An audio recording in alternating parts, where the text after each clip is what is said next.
Now, in this camp, the Germans were still, the Austrians, Germans, no difference. They still were anti-Semitic, very anti-Semitic. And they were putting booby-trap toys into the camps. And we were warned every day almost, do not pick anything up on the ground. Doesn't matter how good it looks, do not pick it up. And one day, it was like Friday, and all the mothers were making dinner for Shabbat. We heard this explosion.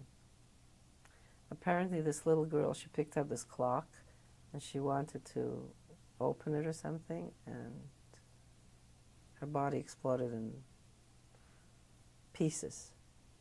You can just imagine the mother. They lived through the whole war, and this happened now. It was horrible, horrible, horrible. So there were still bad things happening. The war wasn't over for the Jews. We were still Jews